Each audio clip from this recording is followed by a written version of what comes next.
Se você é como eu, provavelmente estava otimista com a economia americana, esperançoso de que a nova administração do Trump fosse cortar gastos, reduzir impostos ou eliminar regulações, e que finalmente colocaria as finanças dos Estados Unidos e a bolsa nos eixos. Mas você, assim como eu, deve ter se decepcionado bastante nos últimos meses, porque os gastos não pararam, o endividamento não parou. E mesmo com os possíveis cortes de impostos, isso só deve piorar os déficits da dívida pública americana.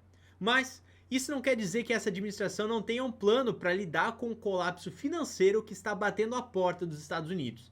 Na verdade, o secretário do Tesouro dos Estados Unidos, o Scott Bessent, apareceu ao vivo na TV explicando qual é o plano real. Segundo ele, existem diversos componentes, mas o mais importante é fazer a economia crescer mais rápido do que a dívida pública.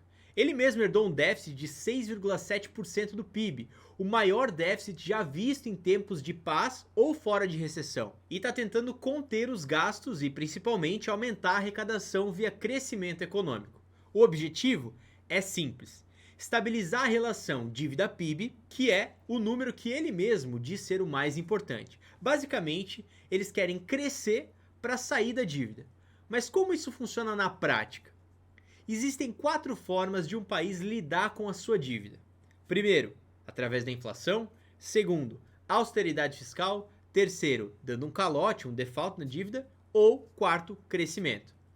E agora nós vamos entender cada uma delas. Inflação, simples, imprimir dinheiro para pagar a dívida, sem corte de salário, se endividando mais e mais com os investidores. É só ligar a impressora e usar dinheiro novo. Qual que é o problema disso? Hiperinflação. Foi isso que destruiu a Argentina, que derrubou a Venezuela, a Turquia, o Líbano, o Zimbábue e até a República de Weimar. O dinheiro, ele perde valor. A dívida é paga, mas a moeda ela se torna inútil e os problemas só pioram. Um outro caminho seria através da austeridade fiscal, que significa gastar menos do que se arrecada. O governo americano gastou 7 trilhões no ano passado, mas só arrecadou 5. Para ser austero, teria que cortar 2 trilhões de dólares em gastos. Parece impossível? Na verdade, nem tanto. Em 2019, o governo gastava apenas 4,5 trilhões de dólares, ou seja, bastava voltar ao nível de gasto de 6 anos atrás e a economia poderia crescer mais rapidamente e com menos interferência do Estado.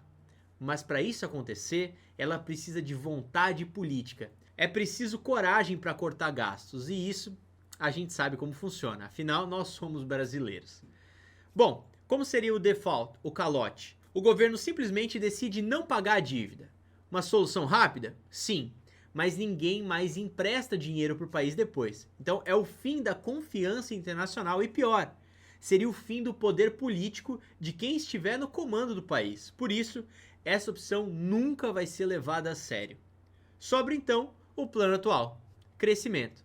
A dívida americana hoje é de mais de 120% do PIB, o mesmo nível de quando acabou a Segunda Guerra Mundial. Agora, o interessante é que na época eles conseguiram reduzir essa proporção por 40 anos.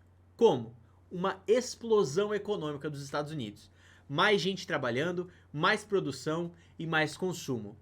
E mesmo com a dívida estática, ela passava a pesar menos proporcionalmente. Exemplo simples: se você ganha 100 mil por ano e deve 50 mil, beleza. Mas se a sua renda dobra para 200 mil, essa dívida ela fica mais fácil de lidar. O que era 50% passa a ser 25% da tua renda.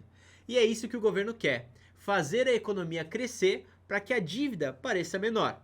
Mas será que só com corte de impostos isso funcionaria? Nos primeiros anos do governo Trump, eles cortaram impostos. E mesmo assim, a arrecadação subiu. Por quê? Porque as empresas e pessoas tinham mais dinheiro no bolso para gastar e investir, o que gerou por consequência um crescimento e com isso mais impostos pagos no total. É o oposto do Brasil, entende? Só que o problema aqui é que a dívida também continuou crescendo no período, no caso, a dívida americana. Ou seja, o crescimento não foi suficiente para reduzir a dívida relativa ao PIB.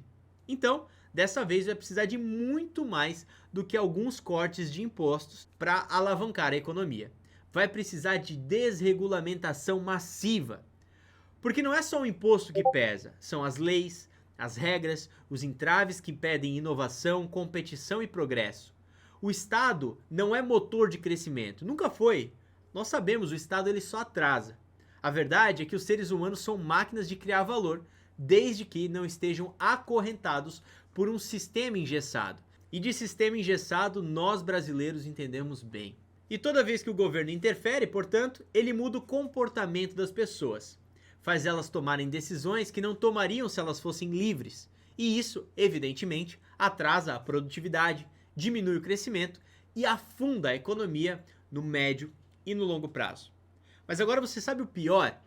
Mesmo com todo esse discurso de crescimento, a inflação americana segue firme. Ou seja, mesmo que hajam cortes de impostos e desregulamentação, os preços vão continuar subindo, porque o governo ainda vai precisar imprimir dinheiro para financiar os seus déficits que já existem. Resultado? Um custo de vida mais alto e um poder de compra menor, com a qualidade de vida estagnado. E aí você pode estar pensando, como eu me preparo para todo esse cenário? A resposta é muito simples. Você precisa estar dentro da comunidade da Formadores de Mercado. Lá a gente acompanha de perto esses ciclos macroeconômicos e analisa os movimentos dos governos, dos bancos centrais e dos grandes players, se utilizando dos melhores ativos financeiros para cada momento, para proteger e multiplicar o nosso patrimônio mesmo nos momentos de maior incerteza. A nossa comunidade é feita para isso, para você não ser mais um refém do sistema. Se você ainda não está lá, o link está na descrição. Participar da nossa comunidade é muito mais barato do que o valor que a comunidade te entrega. O valor que você recebe na Formadores de Mercado é real. A gente se vê lá dentro e até o próximo vídeo.